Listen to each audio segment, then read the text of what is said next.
What's going on, YouTube? I know it's been a while. This video is going to be me explaining the Vampiric system for Diablo 4 Season 2.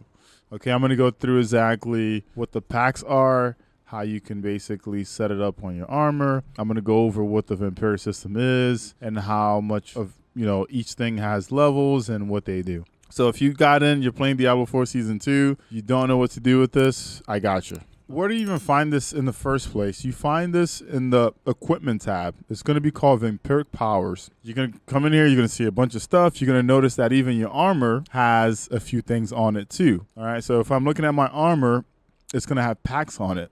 Just to let you know, you can basically have 20 packs, all right, altogether. Because the helmet has 3. Your chest piece and your gloves have 5 each.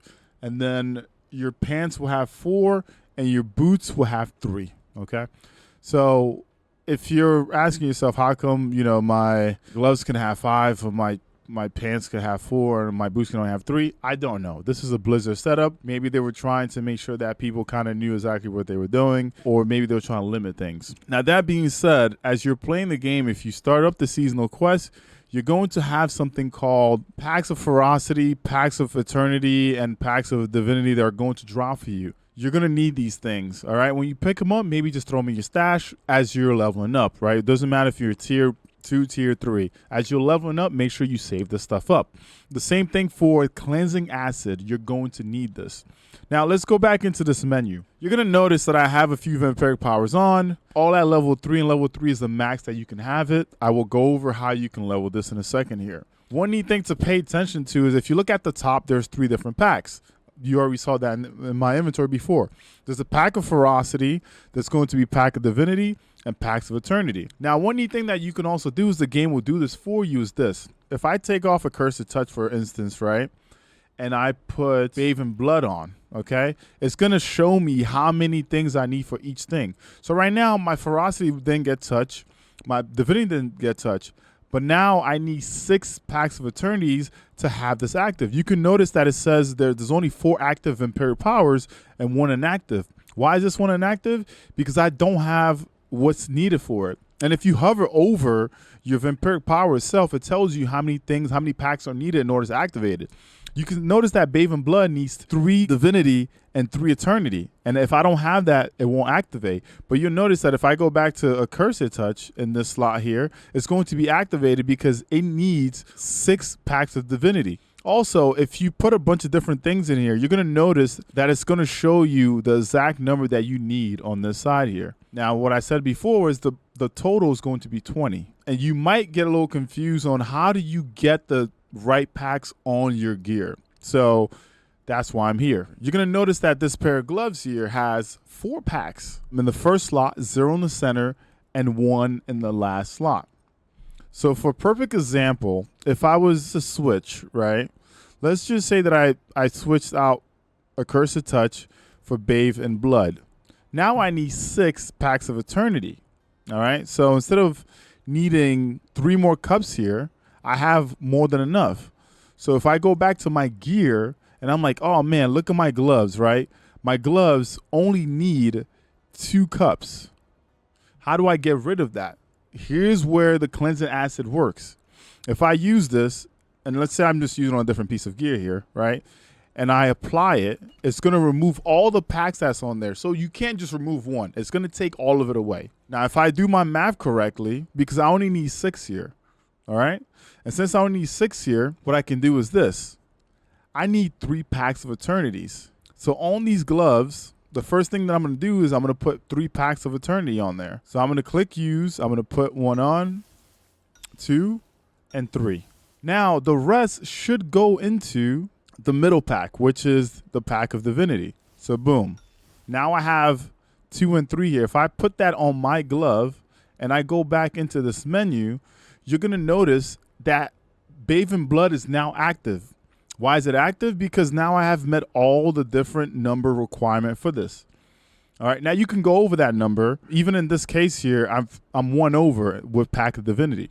Okay, so if you're wondering why some of your Vampiric Powers aren't active, That is the main reason behind it. If I go back to Accursed Touch, you're going to notice that that's inactive. So if you have extra piece of gear, then you could probably just do something like this where you can have it active. Now, each one does different things, and you're probably going to make your own build. I would say the two main things that I like on the Vampiric Powers are Prey on the Weak. Prey on the Weak allows you to deal increased damage to vulnerable enemies. Okay, enemies are vulnerable while affected by Vampiric Curse from your other Vampiric powers. This is really good to pair with something like Accursed Touch, because you have a lucky hit, up to 44% chance when you get it to level 3, to inflict the Vampiric Curse on an enemy. Afflicted enemies have a 15% chance to spread it to others, so that means if you're spreading this, you get to do more damage. Also, your Vampiric Curse Stored Souls deal 200% increased damage. So having Accursed Touch on your base is really nice, and the same thing for Prey for Weak because you are having vulnerable damage. Now, I paired that together with Metamorphosis. When I evade, I turn into a cloud of bats, becoming unstoppable for 4 seconds.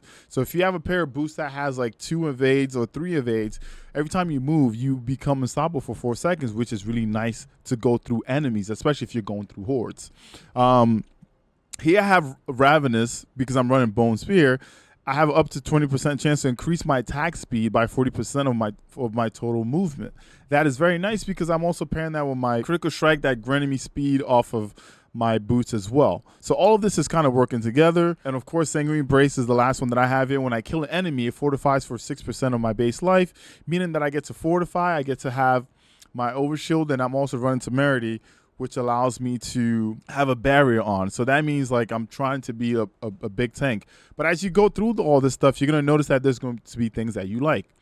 Now, there are ways to unlock most of these. And when you hover over them, it's going to tell you how you can acquire them. Some of them are acquired through Blood Harvest, which is the new seasonal activity. And some of them are acquired by just unlocking it. And what do I mean by unlocking it? What I mean is, when you first get one, if you click on spend to level it up, which will give you 25 XP, this thing is kind of annoying, okay? So every time you go to level it up, you only can allocate 25 XP. I hope that they look into this in the future. But this is another way to unlock most of these Vampiric powers. Some of them are tied to quests, and some of them are tied to the Blood Harvest activity. Now, I'm going to go to this town here because I want to show you exactly what I mean by that. There's going to be like a little poster board. And that poster board, as you do the seasonal activity, will basically be ranking up and will give you more to work with. So you can see here that some of them were tied to this board, okay? It's called the Hunter Claims board. So Sanguine Brace and Accursed Touch are tied to this. What that means is you need to go into this green area and do the events. It is actually a pretty fun thing to do. It gives you 2 materials, which I kind of want to show here really quickly. So as you're going through, you're going to be killing enemies, and those enemies are going to drop 2 different materials, okay? One is for secret stashes, which is basically a key, and the other is going to be a vial of blood that you can actually turn into something like this, okay? Let me go here. Right here.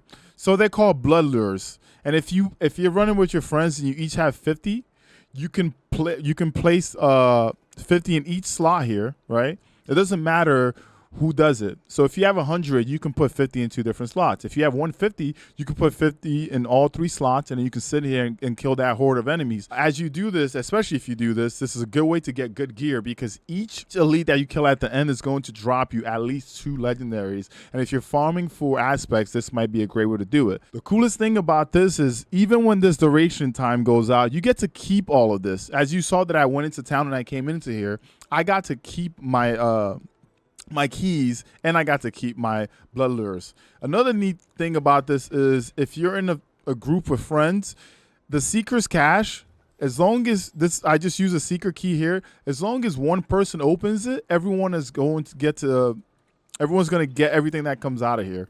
So you don't need to have a key. A friend can bring you in here, and you can have a key. Now, the neat thing about blood lures is it also drops as you're killing enemies in that area.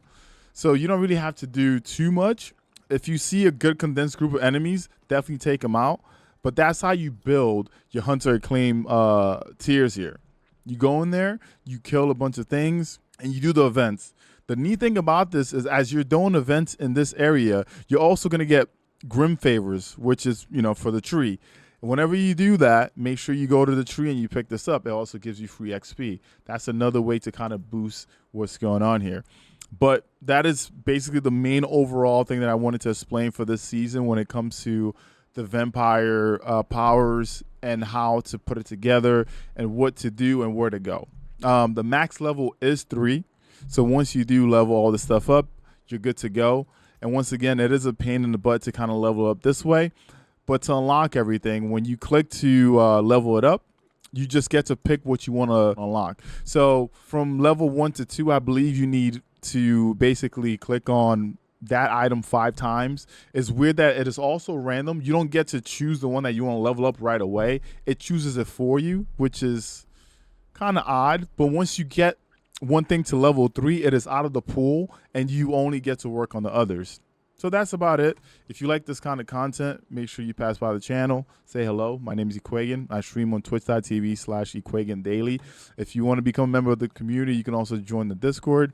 But yeah, that's about it. Thank you very much for hanging out. Don't forget to hit the like and subscribe button. I see you on the next one. Deuces.